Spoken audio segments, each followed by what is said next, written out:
दोस्तों कैसे हो। हम पढ़ रहे थे 12th क्लास की केमिस्ट्री का चैप्टर नंबर 5 सरफेस केमिस्ट्री पृष्ठ रसायन। दोस्तों अगर वीडियो आपको पसंद आती है तो वीडियो पर लाइक व कमेंट ज़रूर किया करो। चैप्टर बहुत सरल है, मैंने पिछली बार भी कहा था, और कमज़ोर स्टूडेंट इसमें आसानी से बेहतर अंक ग्रहण कर सकते हैं। दोस्तों लास्ट में हम पढ़ रहे थे भौतिक अधिशोषण को प्रभावित करने वाले कारक व गुण, दोनों मिक्स थे एक साथ। भौतिक अधिशोषण को प्रभावित करने वाले कारक व गुण दोनों को मिक्सअप करके पढ़ रहे थे। सबसे पहले बताया था मैंने कम विशिष्टता। आपको पता ही है भौतिक अधिशोषण में अधिशोषक व अधिशोष्य के मध्य दुर्बल वान डेर वाल्स बंध बनते हैं, जो कहीं भी बन जाते हैं, इजिली बन जाते हैं। तो भौतिक अधिशोषण में जब अधिशोषक और अधिशोष्य के मध्य दुर्बल वान डेर वाल्स बंध बनते हैं जो कम विशिष्ट हैं, कम विशिष्ट मतलब कम खास हैं, ये कहीं भी बन जाते हैं, तो भौतिक अधिशोषण भी कम विशिष्ट होता है। तो पहला तो ये बताया था मैंने कम विशिष्टता कि भौतिक अधिशोषण कम विशिष्ट है। कारण देना कि इसमें बंध बनते हैं दुर्बल वान डेर वाल्स बंध जो कम विशिष्ट होते हैं, इसलिए भौतिक अधिशोषण कम विशिष्ट होता है। दूसरा बताया था अधिशोष्य की प्रकृति। देखो यदि कोई अधिशोष्य गैस है और ऐसी गैस है जो आसानी से द्रवित हो जाती है, जो आसानी से द्रव अवस्था में आ जाती है, उसका भौतिक अधिशोषण अधिक होता है। ऐसी गैस हैं HCl है, SO2 है, NH3। और जो गैस आसानी से द्रवित नहीं होती, अर्थात जिन्हें द्रव अवस्था में लाने के लिए अधिक दाब की आवश्यकता होती है, जो गैसें आसानी से द्रवित नहीं होती हैं जैसे N2O2 H2 आदि, इनका भौतिक अधिशोषण कम होता है। मतलब भौतिक अधिशोषण जो है ये अधिशोष्य की प्रकृति पर भी दोस्तों डिपेंड करता है। तो हम ये दो तो पिछली क्लास में पढ़ चुके थे। अब इसी टॉपिक को आगे बढ़ाते हैं। भौतिक अधिशोषण को प्रभावित करने वाले कारक में हम थर्ड कारक देखते हैं।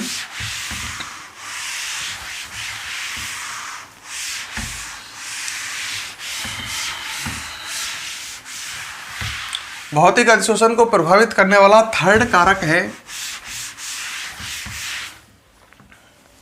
नंबर 3 उत्क्रमणीयता। भौतिक अधिशोषण को प्रभावित करने वाले कारक व गुण। तीसरा है उत्क्रमणीयता। अब दोस्तों समझना, देखो भौतिक अधिशोषण जो होता है ये उत्क्रमणीय होता है। कैसे होता है? जैसे मान लो एक ठोस पदार्थ है, ये सामने तुम्हारा ठोस है, ये अधिशोषक है, और इस ठोस पर कोई गैस जुड़ती है। गैस कौन है? अधिशोष। ये अधिशोषक है, इस पर कोई गैस जुड़ रही है, गैस के कण जुड़ रहे हैं, तो गैस तो अधिशोष से है। जब ठोस पर गैस जुड़ेगी तो मान लो इस तरह से जुड़ गई, ये बन गया ठोस ऑब्लिक गैस। इसका मतलब ठोस की पृष्ठ सतह पर गैस जुड़ी हुई है। अच्छा, यहाँ पर जो बंध बने हैं ये दुर्बल वान डेर वाल्स बंध हैं, क्योंकि हम भौतिक अधिशोषण पढ़ रहे हैं। मतलब ठोस पर जब गैस जुट रही है तो दुर्बल वान डेर वाल्स बंध बना करके जुट रही है। दुर्बल वान डेर वाल्स बंध आसानी से टूट भी जाते हैं, तो ये अभिक्रिया दोनों दिशाओं में चलती है। नहीं चलती भाई, दुर्बल वान डेर वाल्स बंध आसानी से टूटते भी तो रहते हैं, वे दुर्बल बंध हैं। तो तुम समझ गए होंगे कि भौतिक अधिशोषण उत्क्रमणीय है, क्योंकि भौतिक अधिशोषण में अधिशोषक व अधिशोष्य के मध्य दुर्बल वान डेर वाल्स बंध बनते हैं। इस वजह से भौतिक अधिशोषण उत्क्रमणीय है, दोनों दिशाओं में चलता है, अग्र में और पश्चिम में। तो हम इसको इस तरह से कहते हैं कि भौतिक अधिशोषण उत्क्रमणीय होता है। समझ गए होंगे आप दोस्तों, ऐसी कोई कठिन बात नहीं है, आसानी से समझ में आ जाती है। भौतिक अधिशोषण उत्क्रमणीय होता है। कारण दे दोगे? क्योंकि भौतिक अधिशोषण में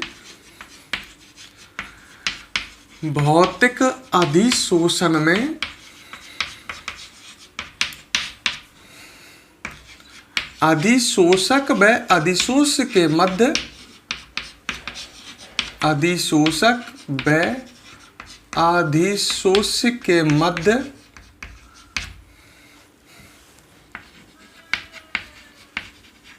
दुर्बल वान डेर वाल्स बंध बनते हैं। इस वजह से भौतिक अधिशोषण कैसा होता है? उत्क्रमणीय, दोनों दिशाओं में चलता है। अच्छा एक बात सुनो, वैसे वास्तविकता यह है कि अग्र दिशा में तो भौतिक अधिशोषण है, शॉर्ट में लिख रहा हूं, और पश्चिम दिशा में विशोषण चल रहा है। तुम्हें पता होगा ठोस की पृष्ठ सतह पर गैस जुड़ती है, ये तो हो गया भौतिक अधिशोषण अग्र दिशा में, और वापस ठोस हटेगी, ठोस की सतह से गैस हटेगी तो विशोषण। अरे अधिशोषक पर अधिशोषक का जुड़ना तो अधिशोषण और हटना विशोषण।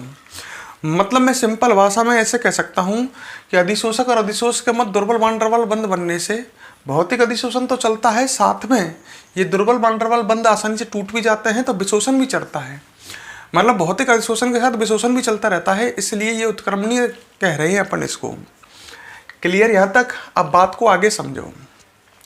देखो जब उत्क्रमणीय अभिक्रिया कोई आती है तो उस पर लासातालीय के नियम लगते हैं, ये तो हम पहले से भी पढ़ चुके हैं। लासातालीय के नियम उत्क्रमणीय अभिक्रियाओं पर लागू होते हैं। ठीक है, तो यहाँ पर अब वैज्ञानिक लासातालीय पधारेंगे। क्यों पधार रहे हैं? क्योंकि एक उत्क्रमणीय अभिक्रिया संपन्न हो रही है हमारे सामने। वैज्ञानिक लासातालीय क्या कहते हैं? अच्छा, सबसे पहले ताप की बात करते हैं। अगर मान लो कहीं ये भौतिक अधिशोषण, कहीं ये अभिक्रिया चल रही है, ये अधिशोषण विशोषण चल रहा है कहीं पर, अगर मैं ताप बढ़ाऊं है तो ताप बढ़ाने पर किस अभिक्रिया का वेग बढ़ता है? हमने पहले पढ़ा है, लासातालीय कहता है कि उत्क्रमणीय अभिक्रिया में ताप में वृद्धि करने पर ऊष्मा शोषी अभिक्रिया का वेग बढ़ जाता है। सीधी सी बात है, ताप किसको चाहिए? ऊष्मा शोषी को। तो ताप में वृद्धि करने पर ऊष्मा शोषी अभिक्रिया का वेग बढ़ जाता है। किसी उत्क्रमणीय अभिक्रिया में दो अभिक्रिया होती हैं, है ना? एक अभिक्रिया ऊष्मा क्षेपी है तो दूसरी ऊष्मा शोषी होगी। ताप बढ़ाने पर ऊष्मा शोषी अभिक्रिया का वेग बढ़ जाता है और ऊष्मा क्षेपी अभिक्रिया का वेग घट जाता है। सही है? अच्छा, तुम्हें पता है अधिशोषण एक ऊष्मा क्षेपी प्रक्रिया है। लास्ट क्लास में कहा था, चाहे कोई सा भी अधिशोषण हो ऊष्मा क्षेपी है। मतलब अग्र दिशा में भौतिक अधिशोषण चल रहा है तो अग्र अभिक्रिया ऊष्मा क्षेपी है और पश्च अभिक्रिया ऊष्मा शोषी है। ताप में वृद्धि करूंगा तो अब बताओ मुझे, भौतिक अधिशोषण में वृद्धि होगी कि कमी होगी? कमी होगी। ताप में वृद्धि करने पर पश्च अभिक्रिया का वेग बढ़ेगा, विशोषण बढ़ेगा। या यूं कहूं, ताप में वृद्धि करने पर भौतिक अधिशोषण कम हो जाएगा, क्योंकि ये कैसी अभिक्रिया है? भौतिक अधिशोषण ऊष्मा क्षेपी अभिक्रिया है। तो ताप बढ़ाने पर अपन लिख सकते हैं लासाताली के अनुसार, ताप में वृद्धि करने पर भौतिक अधिशोषण की क्रिया में कमी आती है, क्योंकि भौतिक अधिशोषण एक ऊष्मा क्षेपी प्रक्रिया है। सही है क्या? हम लिख सकते हैं लासातालीय के अनुसार, इस तरह से लिखता हूं, ज्यादा बढ़िया है। लासातालीय वैज्ञानिक का नाम है, के अनुसार ताप में वृद्धि करने पर, स्टाल लगा के लिखता हूं इस बात को, लासातालीय के अनुसार ताप में वृद्धि करने पर कौन सी अभिक्रिया का वेग घटता है? बताओ। ऊष्मा क्षेपी का, और ऊष्मा शोषी का वेग बढ़ता है। लासाताली के अनुसार ताप में वृद्धि करने पर ऊष्मा शोषी अभिक्रिया का वेग, ऊष्मा शोषी अभिक्रिया का वेग कम हो जाता है।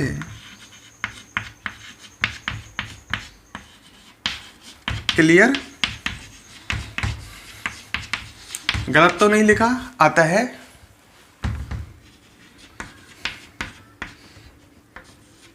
ताप में वृद्धि करने पर, ताप में वृद्धि करने पर भौतिक अधिशोषण में कमी आती है। भौतिक अधिशोषण शॉर्ट में लिख दिया, समझ जाओगे, में कमी आती है, क्योंकि भौतिक अधिशोषण कैसी अभिक्रिया है? एक तरह से ऊष्मा क्षेपी अभिक्रिया है। क्लियर? तो कोई पूछ ले भौतिक अधिशोषण पर ताप का प्रभाव, हम समझा सकते हैं।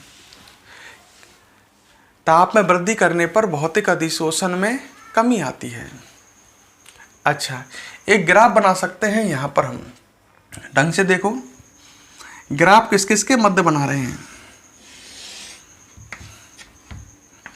एक तरफ तो ले लिया मैंने x/m, समझाता हूं x/m क्या है, और इधर ले लिया मैंने ताप, टेम्परेचर, कैपिटल T टेम्परेचर, ये x/m। x/m क्या है? x/m है अधिशोषण की मात्रा। इधर देखो, ढंग से समझो हर चीज को। x/m है अधिशोषण की मात्रा, मतलब भौतिक अधिशोषण की मात्रा है। यहाँ पर भौतिक अधिशोषण की मात्रा को x/m से प्रेजेंट किया है। इसमें x क्या है? x है अधिशोष्य का भार, x है अधिशोष्य का भार, एक अधिशोष्य का भार तो x है, और अधिशोषक का भार m है। अधिशोषक का भार m है। तुम ढंग से समझ लो मेरी बात को। अधिशोषण की मात्रा को x/m से प्रेजेंट करते हैं,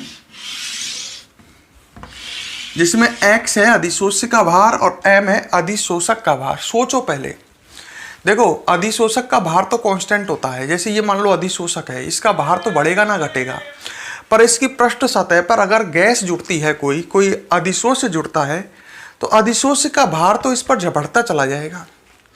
जैसे गैस जुड़ी, गैस के 2 कण जुड़े, 50 कण जुड़े, 100 कण जुड़े, तो अधिशोष्य का भार बढ़ता है। अधिशोषक का भार कांस्टेंट, अधिशोष्य का भार जब बढ़ेगा इस पे, जैसे अधिशोष्य का भार बढ़ेगा, आप खुद ही बताइए अधिशोषण की मात्रा नहीं बढ़ेगी क्या? तो अधिशोषण की मात्रा को हम किससे प्रेजेंट कर रहे हैं? x/m से। x/m अधिशोषण की मात्रा हो गई, ताप हो गया। और ताप में वृद्धि करने पर बताओ भौतिक अधिशोषण की मात्रा बढ़ेगी घटेगी? अभी कह रहे थे भौतिक अधिशोषण में कमी आती है। तो इसका मतलब हो गया ग्राफ इस तरह का मिलेगा आपको। इस तरह का ग्राफ मिलेगा। ताप में वृद्धि करने पर भौतिक अधिशोषण की मात्रा में कमी आती है। यहाँ पर P कांस्टेंट है, मतलब जब ये प्रयोग किया जा रहा है तो दाब को कांस्टेंट रख रहे हैं। दाब को कांस्टेंट रखना बहुत जरूरी है। अगर आपने दाब को कांस्टेंट नहीं रखा तो दाब भी अधिशोषण की मात्रा को प्रभावित करेगा। मतलब जब ताप का अध्ययन करते हैं तो दाब को कांस्टेंट कर लेते हैं, और जब आप दाब का अध्ययन करोगे तो आपको ताप कांस्टेंट करना पड़ेगा। तो यहाँ तक क्लियर हो गया होगा। उत्क्रमणीयता मैंने कहा भौतिक अधिशोषण उत्क्रमणीय है। क्यों होता है? क्योंकि इसमें अधिशोषक और अधिशोष्य के मध्य आपको पता है दोस्तों दुर्बल वान डेर वाल्स बंध बनते हैं जो आसानी से टूट जाते हैं। ये लाइन समझ में आ गई। भौतिक अधिशोषण के साथ विशोषण भी चलता रहता है। उत्क्रमणीय अभिक्रिया है ये, तो लासाताली आएगा। अग्र अभिक्रिया जो है भौतिक अधिशोषण ये ऊष्माक्षेपी है, और लासाताली कहता है ताप में वृद्धि करने पर ऊष्माक्षेपी अभिक्रिया का वेग घट जाता है, तो ताप में वृद्धि करने पर भौतिक अधिशोषण की क्रिया का वेग घट जाता है। सही है। तो अधिशोषण की मात्रा और ताप के मध्य से ग्राफ बनाया। जैसे जैसे ताप बढ़ेगा अधिशोषण की मात्रा घटेगी। इस तरह का ग्राफ आता है, और ये ग्राफ नियत दाब पर दाब को कांस्टेंट करके बनाया गया है। आप फटाफट दोस्तों बिना समय खर्च किए पोज लीजिए, वीडियो को पोज कीजिए और फटाफट इसे नोट कीजिए।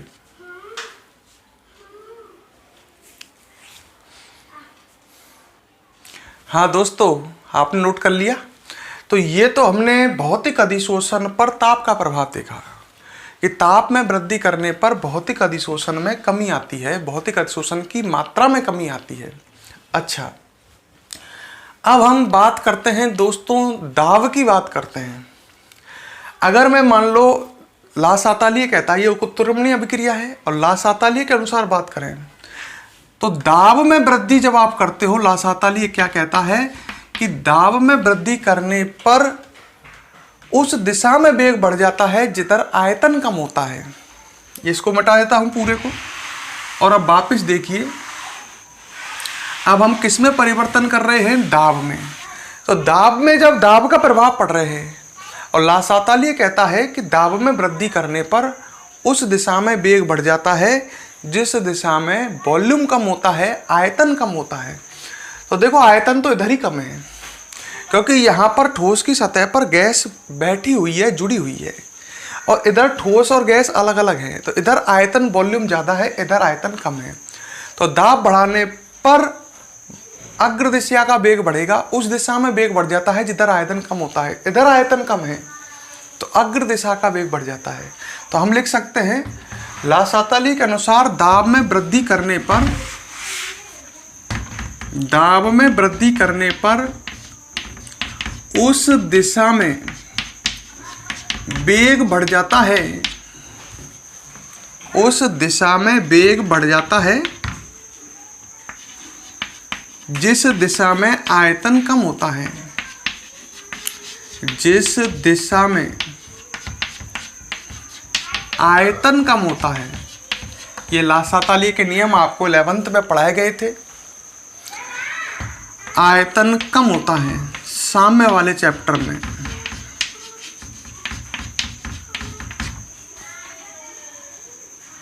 ठीक है, तो मतलब दाब में वृद्धि करने पर भौतिक अधिशोषण में क्या होगी? वृद्धि।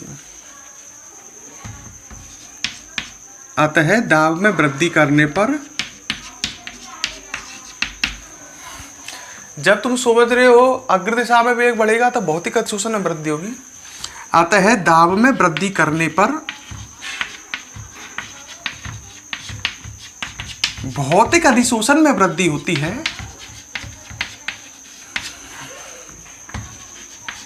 भौतिक अधिशोषण में वृद्धि होती है। क्लियर? एक ग्राफ और बन सकता है फिर तो। आपके ग्राफ अधिशोषण की मात्रा और दाब के मध्य। इधर वही x/m जो अधिशोषण की मात्रा है, x अधिशोषक का भार और m अधिशोषक का भार, और इधर आपके दाब ले लिया। दाब का अध्ययन कर रहे हो तो टेम्परेचर को कांस्टेंट कर दो, और आपको पता ही है दाब में वृद्धि करने पर भौतिक अधिशोषण में वृद्धि होती है, तो भौतिक अधिशोषण की मात्रा में वृद्धि होगी। ये ग्राफ इस तरह से आएगा। और बेहतर बनाऊं, ये इस तरह से राउंड लेता हुआ आएगा। दाब में वृद्धि करने पर अधिशोषण में भौतिक अधिशोषण की मात्रा में क्या होती है? वृद्धि। क्लियर? तो दोस्तों एक काम करो ना, आपने यहाँ तक तो नोट कर ही रखा है, केवल एक स्टार लगा करके इस बात को और बढ़ा लीजिए। मैंने देखो इस उत्क्रमणीयता टॉपिक में ही भौतिक अधिशोषण पर ताप का प्रभाव भी समझा दिया आपको, और भौतिक अधिशोषण पर दाब का प्रभाव भी बता दिया।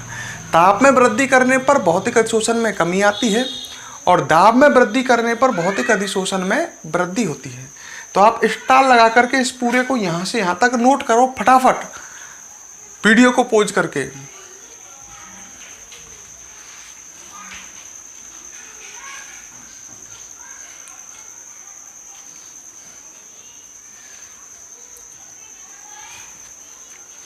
कर लिया दोस्तों नोट? अब मेरी बात सुनो। तो 3 हम प्रभावित करने वाले कारक पढ़ चुके हैं, वे गुण पढ़ चुके हैं। पहला कम विशिष्टता, दूसरा अधिशोष की प्रकृति, और तीसरा उत्क्रमणीयता पढ़ा, और हम नंबर 4 पढ़ते हैं। चौथा कारक व गुण हम पढ़ने जा रहे हैं दोस्तों, ढंग से पढ़ना, सावधानी से पढ़ना। अधिशोषक का पृष्ठीय क्षेत्रफल। अधिशोषक का पृष्ठीय क्षेत्रफल। सोचो पहले, देखो ये आप मेरे हाथ में मान लो कोई अधिशोषक है, इसको अगर मैं चूर्णित कर दूं तो पृष्ठीय क्षेत्रफल बढ़ जाएगा।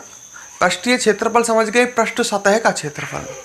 पृष्ठ सतह आपको दिख रही है, चूर्णित कर दूं तो अंदर के कण भी बाहर आ जाएंगे, पृष्ठीय क्षेत्रफल बढ़ जाएगा, पृष्ठ सतह का क्षेत्रफल बढ़ जाएगा। सोच के बताओ भौतिक अधिशोषण में वृद्धि होगी कि कमी होगी? वृद्धि होगी। अभी तो केवल बाहर की सतह के कण ही तो केवल इस समय भौतिक अधिशोषण कर रहे हैं, पर अगर इसको चूर्णित कर दिया जाए तो अंदर के कण भी बाहर आ जाएंगे और वो भी अधिशोषण करेंगे। तो ऐसी स्थिति में भौतिक अधिशोषण में वृद्धि होती है। तो ध्यान रखें, सीधी सी बात है, ज़्यादा नहीं, इतना याद रख लो, केवल अधिशोषक का पृष्ठीय क्षेत्रफल बढ़ाने पर, पृष्ठीय क्षेत्रफल बढ़ाने पर भौतिक अधिशोषण में वृद्धि होती है। भौतिक अधिशोषण में वृद्धि होती है। क्लियर? एक बात और सुनो मेरी, ढंग से याद भी रखना और ढंग से सुन भी लो। देखो, अधिशोषक को चूर्णित करें, चूर्णित मतलब छोटे छोटे टुकड़ों में बांट दें, या अधिशोषक की पृष्ठ सतह को रगड़ने पर पृष्ठ सतह खुरदरी हो जाती है, और जब पृष्ठ सतह खुरदरी हो जाती है तो भी वो अधिक अधिशोषण करती है, उस पर मुक्त संयोजकताएं बढ़ जाती हैं खुरदरी होने पर। दो बात कही मैंने, अधिशोषक को चूर्णित करने पर, अधिशोषक की पृष्ठ सतह को रगड़ने पर, अधिशोषक पर अति तप्त जलवाष्प प्रभावित करने पर, मतलब अत्यधिक गर्म जलवाष्प प्रभावित करने पर। इससे क्या होगा, अधिशोषक की पृष्ठ सतह पर जो अधिशोष है वो हट जाएगा और फिर वो अधिक अधिशोषण करेगा। अधिशोषक पर अति तप्त अत्यधिक गर्म जलवाष्प प्रभावित करने पर, या अधिशोषक को निर्वात में गर्म करने पर। मैंने 4 बात कही, ढंग से सुनो। अधिशोषक को चूर्णित करने पर, दूसरी बात कही अधिशोषक की पृष्ठ सतह को रगड़ने पर, तीसरी बात कही मैंने अधिशोषक पर अति तप्त जलवाष्प प्रभावित करने पर, और चौथी बात कही अधिशोषक को निर्वात में गर्म करने पर। अधिशोषक सक्रिय हो जाता है, वह अधिक अधिशोषण करता है। क्लियर? तो अधिशोषक आपको सक्रिय करना है तो इसके मैंने आपको 4 तरीके बताए, इनको भी मैं स्टार लगा के लिख देता हूं। पहला क्या बताया, अधिशोषक को चूर्णित करने पर, चूर्णित करोगे तो पृष्ठीय क्षेत्रफल बढ़ जाएगा, और पृष्ठीय क्षेत्रफल बढ़ जाएगा तो अधिशोषण में वृद्धि हो जाएगी। अधिशोषक को चूर्णित करने पर एक तो ये बताया, दूसरा कौन सा बताया याद करो, अधिशोषक को चूर्णित करने पर और अधिशोषक की पृष्ठ सतह को रगड़ने पर, पृष्ठ सतह को रगड़ने पर, और कौन सा बताया,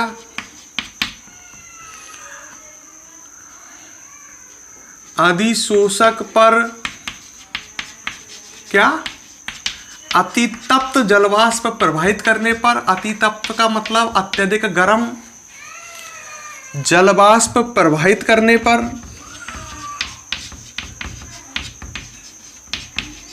जलवाष्प प्रवाहित करने पर, और एक और बताया था वह अधिशोषक को निर्वात में गर्म करने पर। अधिशोषक को कहाँ गर्म करें, निर्वात में, जहाँ वायु नहीं हो, जिससे वायु नहीं जुड़े उस पर, है ना। निर्वात में गर्म करने पर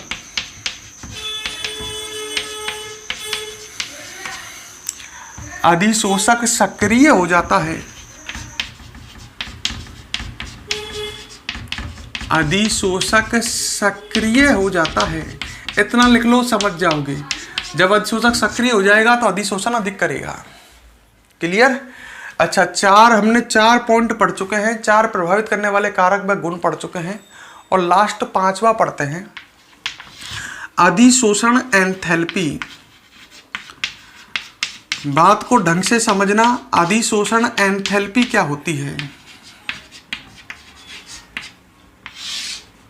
देखो, भौतिक अधिशोषण एक ऊष्माक्षेपी प्रक्रिया है, ये तो आपको पता ही है। जब अधिशोषक पर,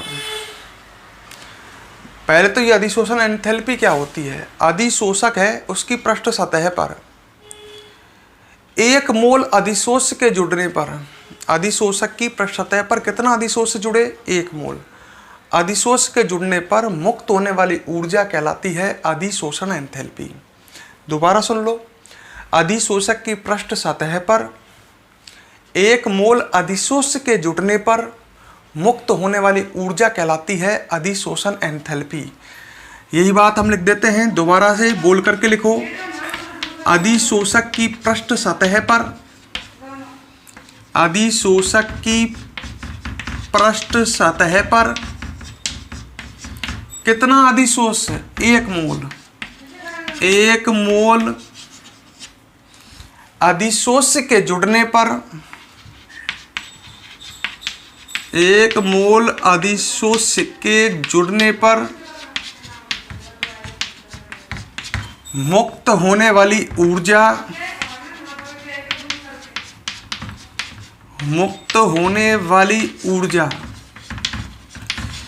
क्या कहलाती है? अधिशोषण एंथैल्पी कहलाती है।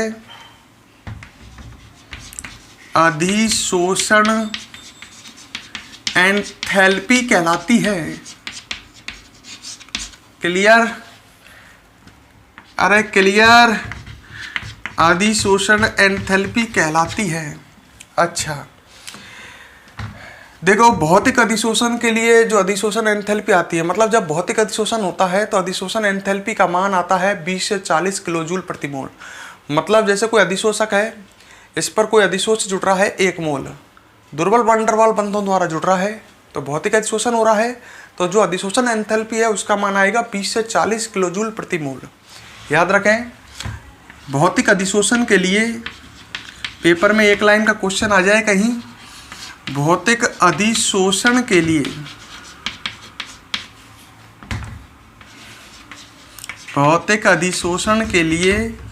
अधिशोषण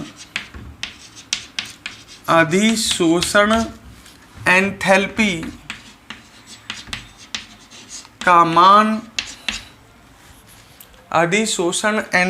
का मान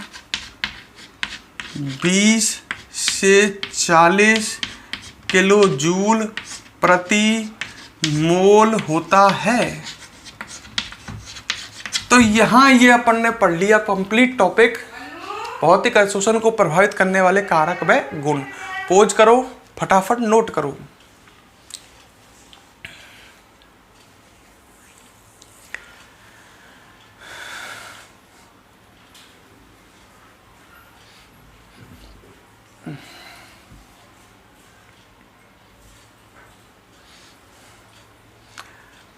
अब दोस्तों, हम आपसे नेक्स्ट वीडियो में मिलते हैं।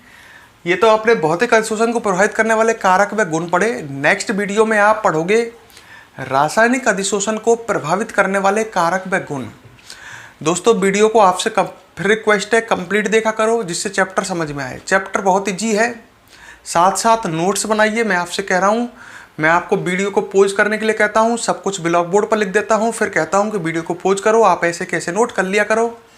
साथ साथ चलोगे, साथ साथ वीडियो देखते हुए नोट्स बनाओगे, बिल्कुल भी दिक्कत नहीं आएगी। ठीक है दोस्तों, कल मिलते हैं। वीडियो पसंद आए लाइक और कमेंट करना। ओके, कल नहीं, नेक्स्ट वीडियो में मिलते हैं।